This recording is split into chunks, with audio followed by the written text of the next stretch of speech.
के फाउंडर और एमडी ज्योतिवर्धन जयपुरिया, जिनके पास इक्विटी मार्केट्स में 3.5 दशक से ज़्यादा का अनुभव है और ये देश के टॉप स्ट्रेटजिस्ट में गिने जाते हैं। आइए समझते हैं इनसे कि कौन सी थीम्स मार्केट के लिए यहाँ पर बड़ी रहने वाली हैं। और ज्योतिवर्धन साहब आजकल काफ़ी बिजी हैं। क्यों? मैं लास्ट वीक गया था कॉफ़ी पीने के लिए वीकडे पे, और मुझे ज्योति सर दिख गए थे। कोई क्लाइंट मीटिंग में बिजी थे तो इसके लिए मैंने उनको डिस्टर्ब नहीं किया, लेकिन वो मैं समझ गया था कि कोई ना कोई डील की तैयारी हो रही होगी वहाँ पर। ज्योति सर, गुड मॉर्निंग। बताइए मॉर्निंग। फिर क्या क्या लग रहा है मार्केट में इस समय, और काफ़ी अच्छा मोमेंटम, डीआईआईज एफआईज सभी बाय कर रहे हैं अब। हाँ अनुज जी, तो एक तो सीजनल रैली होता ही है, यदि अपने देखे तो जनरली नवंबर दिसंबर अच्छा महीना रहता है। और दूसरा है ना, एक दूसरा जो सीजनल रैली है वो प्री इलेक्शन का रैली है। तो पिछले यदि 9 इलेक्शन देखे तो 9 इलेक्शन में 8 इलेक्शन में मार्केट ने अच्छा रिटर्न दिया है 6 महीना पहले खरीदे तो। और है ना, एवरेज रिटर्न 14% आता है। और है ना, बहुत ही मुश्किल होता है नेगेटिव रिटर्न आना। तो लोगों की उम्मीद रहती है कि गवर्नमेंट आएगा, उसके बाद है ना अच्छे रिफॉर्म्स आएंगे। इस बार जो अपना असेंबली इलेक्शंस आए वो काफी है ना उम्मीद से बेहतर आ गए थे, तो इसलिए रैली और है ना बढ़त मिल गई है रैली को। तो रैली को बढ़त मिली है। एक व्यू ये बन रहा है कि डोमेस्टिक फेसिंग स्टॉक्स पर अब इस समय फोकस किया जाए। आप सहमत हैं उससे? हाँ, हम सहमत है। तो पिछले 2 साल से देखें तो हम लोग का एक ही थीम रहा है, बाय लोकल अवॉइड ग्लोबल। तो वो थीम में अभी तक सहमत है हम लोग, क्योंकि भारत की जो इकोनॉमी है वहां पे ना सबसे बेहतर ग्रोथ है दुनिया में। अगले 4-5 साल भी देखें तो एक तरह से भारत फास्टेस्ट ग्रोइंग इकोनॉमी रहना चाहिए वर्ल्ड के लिए। तो उस हिसाब से ना जो भारतीय कंपनीज है उसमें ज्यादा विजिबिलिटी है ग्रोथ की, जो शायद है ना इंटरनेशनल कंपनीज में इतनी विजिबिलिटी नहीं है अभी। इंटरेस्टिंग। तो भाई अच्छे मूव, ज्योति सर गुड मॉर्निंग। गुड अच्छे मॉर्निंग। मूव से हमने ऑलरेडी इंजॉय करे, बहुत सरप्राइज करा होगा शायद सबको, जिस तरह से बड़े बड़े साइकोलॉजिकल बैरियर्स बाजार तोड़ता ही चला गया। 21,000 के पार आके हम खड़े हुए हैं एक बहुत छोटे स्पैन ऑफ टाइम में। वो 19 से 21 की जर्नी तो हमने बहुत जल्दी पार कर ली। पॉलिटिकल स्टेबिलिटी आएगी इलेक्शन वर्डिक्ट के बाद, ये लग रहा है, उसका भरोसा जाग रहा है। पर इस तरह के मूव्स के बाद एट 21,000 आपने आई एम श्योर बाजार को रीअसेस करा होगा।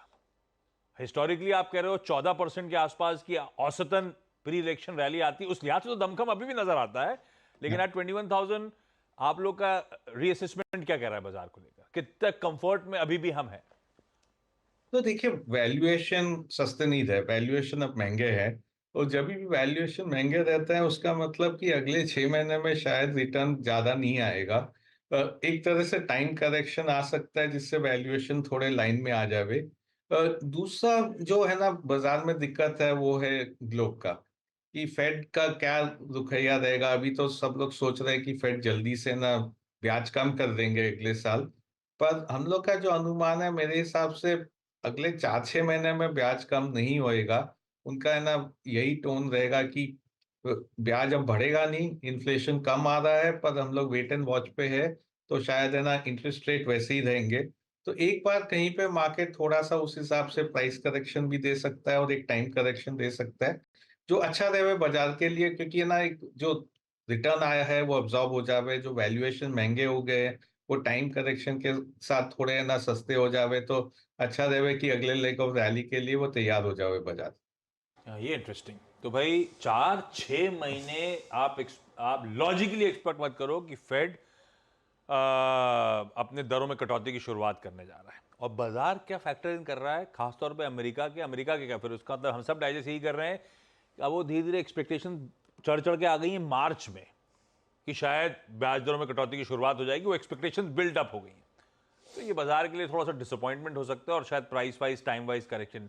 प्राइस वाइज तो आता नहीं आजकल, लो लेवल पे कोई ना कोई ज्योति से खरीदना आ ही जाता है। हाँ, टाइम वाइज तो एक करेक्शन आता हुआ नजर आया। पता है, आपने कहा बाय लोकल अवॉइड ग्लोबल, मतलब बेसिकली डोमेस्टिक फोकस स्टोरीज पे आप लोग वैलेंटाइन एडवाइजर्स पूरी तरह से फोकस कर रहा है।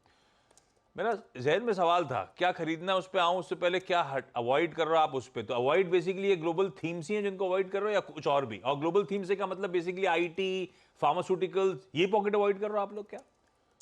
अ, तो आशीष जी, 2 साल से हम लोग के पास सॉफ्टवेयर बहुत अंडरवेट है। सॉफ्टवेयर का कोई स्टॉक नहीं है हम लोग के पास। अभी भी अवॉइड कर रहे हैं उसको।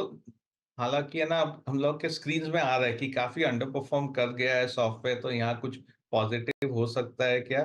पर हम लोग का मानना है कि वहाँ पे यूएस इकोनॉमी अभी भी थोड़े दिक्कत में है। थोड़े नेगेटिव सरप्राइजेस आ सकते हैं, तो कोई बहुत नेगेटिव न्यूज आए तब लेना चाहिए। फार्मास्यूटिकल हम लोग 1.5 साल से अवॉइड कर रहे थे, पर इस साल 6 महीना पहले हम लोग फार्मास्यूटिकल में पोजीशन ले लिए हैं, क्योंकि वहां पे ना जो यूएस जेनरिक का काफी प्राइस प्रेशर था। यूएस जेनरिक का यदि अपने पिछले 5 साल देखे, हर साल प्राइस गिर जाते थे, तो जो भी कंपनीज यूएस जेनरिक को सप्लाई करते थे, उनके ना जो नतीजे हैं वो अच्छे नहीं आते थे। पर अब वो है ना, यूएस का जो प्राइस प्रेशर है जेनरिक्स का, वहां पे प्राइस एक तरह से बढ़ता नहीं है, पर फ्लैट हो गया है, अब गिरना बंद हो गया है। तो गिरना बंद होने के कारण वहां से जो नेगेटिव ग्रोथ आता था वो बंद हो गया है। तो फार्मास्यूटिकल में हम लोग पोजीशन लिए हैं। एक दूसरा सेक्टर जो हम लोग के पास काफी कम है, वो डोमेस्टिक सेक्टर है, वो है कंज्यूमर सेक्टर। तो इसके दो कारण है हम लोग का मानना है। एक तो यदि अपने गवर्नमेंट की बजट देखे, तो पिछले 5 साल में government capex as a percentage of GDP 1% से करीब 2% के आसपास आ गया है। तो गवर्नमेंट का ज्यादा ज्यादा पैसा जा रहा है कैपेक्स में। उसी समय पे जो है ना सब्सिडीज है, वो घट के 100 बेसिस पॉइंट घट गई है। तो एक तरह से गवर्नमेंट ने सब्सिडीज घटा दी जो कंज्यूमर को हेल्प करता है, और है ना कैपेक्स बढ़ा दी जो है ना कैपेक्स कंपनीज को हेल्प करता है। इसके कारण हम लोग है ना कंज्यूमर में ज्यादा अवॉइड कर रहे थे, और अभी भी है ना ज्यादा कंज्यूमर स्टॉक्स नहीं है। दूसरा है कि कंज्यूमर स्टॉक्स अपने 2008 से 2020 देखे, तो काफी जोर से बढ़ी थी, वहां वैल्यूएशन बहुत महंगे हो गए थे। तो टाइम वाइज वो वैल्यूएशन करेक्ट हो रहा है धीरे धीरे, पर अभी भी है ना वो वैल्यूएशन महंगे रख रहे हैं। तो एक तरह से है ना थोड़े डोमेस्टिक सेक्टर्स भी हम लोग अवॉइड कर रहे हैं जो ज्यादा कंज्यूमर फेसिंग है। ओके, एक और सेक्टर, सिंस आपने बात की डोमेस्टिक सेक्टर्स की, डिफेंस में बहुत पैसा बना है, जबरदस्त। क्या अभी भी इन लेवल्स पर भी इन्वेस्ट किया जाए यहाँ पर? तो अनुज जी, आप ऐसा जो बोले एकदम सही है। 2 साल पहले इसमें एक तरह से इजी ट्रेड था, क्योंकि एक तो ये अंडर ओन्ड थे और ये अंडर वैल्यूड थे। अब ये दोनों चीज नहीं रहे, अंडर ओन्ड भी नहीं रहे और अंडर वैल्यूड भी नहीं रहे। वैल्यूएशन एक तरह से ना कोई सही लेवल पे पहुंच गया है। यहाँ से पैसा बनेगा अर्निंग्स ग्रोथ का। जो अभी तक अपने को बना, काफी पैसा री रेटिंग से बना कि वैल्यूएशन है ना इसके बढ़ गए और अर्निंग्स ग्रोथ आने लगी। यहाँ से जो पैसा बनेगा वो रहेगा अर्निंग्स ग्रोथ लेड। यदि अर्निंग्स ग्रोथ कोई कारण से आना बंद हो गया, यदि कुछ है ना गवर्नमेंट का रवैया चेंज हो गया, या जो प्राइवेट सेक्टर का कैपेक्स का उम्मीद है वो आना बंद हो गया, तो फिर ये शेयर में थोड़े दिक्कत आ सकते हैं। हम लोग का मानना है यहाँ से भी अभी भी अर्निंग्स ग्रोथ काफी स्ट्रांग आएगी, क्योंकि साइकिल अभी चलना चालू हुआ है। और वो अर्निंग्स ग्रोथ लेड पैसा बनेगा, जो पिछले 2 साल में बना उस तरह का रिटर्न नहीं आएगा, पर फिर भी मार्केट बीटिंग रिटर्न्स आ जाएगा इसमें। डॉक्टर साहब जरा इरिडा का स्टॉक दिखाइए। 10% के मूव के ऊपर अब 18% और उछाल इरिडा में देखने को मिल रहा है। क्या मूव आ रहा है स्टॉक में? 83 ये जोन्स पे आके इरिडा खड़ा हुआ है। ज्योति सर, ये हो क्या? अच्छा, ये बात सही है, पावर में बहुत कुछ हुआ, गजब के इंक्रीमेंटल रिफॉर्म्स, कोई स्मार्ट होम, कोई लेट पेमेंट के सरचार्ज इंट्रोड्यूस करना, कोई फ्यूल एडजस्टमेंट के सरचार्ज, सब कुछ हुआ। लेकिन इस तरह के मूव्स, इस तरह की पावरफुल रैली, मोमेंटम राइड करना तो अपनी जगह ठीक है, फ्रेश एंट्री बन रही है क्या स्पेस में, या वैल्यूएशन अब बिल्कुल अनजस्ट होने लगे हैं? हाँ, तो आशीष जी देखिए, जैसे मैंने कहा, ये पूरा सेक्टर में एक तरह से वैल्यूएशन रीरेटिंग काफी हो चुकी है। अब यहाँ से थोड़ा सिलेक्टिव होना चाहिए, मोमेंटम में नहीं खेलना चाहिए, क्योंकि कई है ना लॉन्गर टर्म थीम्स है। जैसे रिन्यूएबल थीम है लॉन्गर टर्म, कि भाई यहाँ पर से है ना अगले 5 साल भी देखे तो रिन्यूएबल ज्यादा ज्यादा प्रतिशत होते जाएगा पूरे पावर सेक्टर का, और कोल जो है वो थोड़ा कम होते जाएगा। तो एक तरह से ग्रोथ विजिबिलिटी है। फिर भी वैल्यूएशन को भी ध्यान में रखना चाहिए। इन जनरल जहाँ पे वैल्यूएशन काफी महंगे हो गए हैं, वहां पे जो मार्जिन ऑफ सेफ्टी चाहिए अपने को स्टॉक्स लेने में, वो नहीं मिल रहा है। कई स्टॉक्स में आजकल मार्जिन ऑफ सेफ्टी नहीं है। तो वहां पे फिर अनलेस एकदम अपना विजिबिलिटी बहुत स्ट्रांग है, और हम लोग क्या करते हैं कि एक बेस केस सिनेरियो करते हैं अर्निंग्स का, एक बुल सिनेरियो, एक बेयर सिनेरियो। तो है ना बेस केस में यदि रिटर्न बने तो ही लेते हैं, बुल सिनेरियो है ना पे नहीं जाते हैं कि बुल सिनेरियो हो जावे तो। बेस केस पे करते हैं और सोचते हैं ये बेस्ट सिनेरियो में कितना हो सकता है, उसमें ना डाउनसाइड है कि उसमें थोड़ा सा रिटर्न बनेगा और फिर ही लेते हैं ये सब स्टॉक्स में, क्योंकि जहां भी ज्यादा मोमेंटम आता है वहां पे वैल्यूएशन महंगे बहुत जल्दी हो जाते हैं। ओके अच्छा, एक स्पेस जहाँ पर वैल्यूएशन कंफर्ट में है लेकिन पैसा नहीं बना है, ज्योति जी, वो हैं जो एक समय के एफआई के टॉप 2 फेवरेट स्टॉक्स हुआ करते थे, एचडीएफसी बैंक और कोटक। यहाँ पर अब क्या आपको लग रहा है जो इतने 3 साल की अंडर परफॉर्मेंस है वो खत्म होने के साइंस हैं? अ, तो हम लोग का 2-3 साल से व्यू रहा है कि जो कॉर्पोरेट बैंक्स है वो ज्यादा बेहतर करेंगे, जो रिटेल बैंक्स है वो इतने अच्छे नहीं करेंगे। और इसके 2 कारण थे।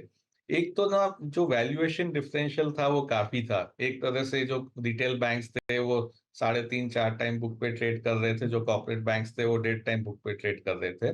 दूसरा, कॉर्पोरेट बैंक्स के अर्निंग्स काफी खराब आए थे क्योंकि वहां पे ना बैलेंस शीट क्लीन अप हो रहा था, एनपीएल प्रोविजनिंग हो रहा था।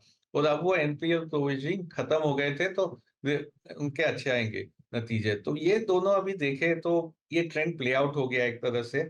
जो वैल्यूएशंस है, अभी वैल्यूएशंस काफी है ना एक तरह से सिमिलर से हो गए हैं।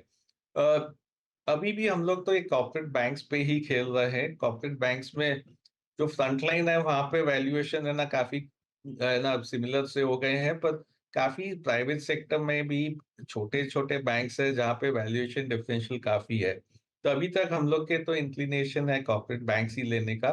पर एक तरह से जो एकदम बड़ा अंडर परफॉर्मेंस डिफरेंस था, अगले 2 साल में वो वैसे अंडर परफॉर्मेंस डिफरेंस नहीं देखने मिलेगा। शायद दोनों के रिटर्न एक तरह से सिमिलर से होते जाएंगे।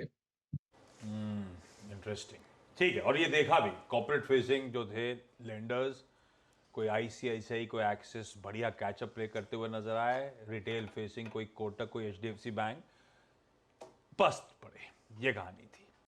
बता दें कि मनी कंट्रोल पर दिए गए विचार एक्सपर्ट्स के अपने निजी विचार होते हैं। वेबसाइट या मैनेजमेंट इसके लिए उत्तरदायी नहीं है। यूजर्स को मनी कंट्रोल की सलाह है कि कोई भी निवेश निर्णय लेने से पहले सर्टिफाइड एक्सपर्ट की सलाह लें।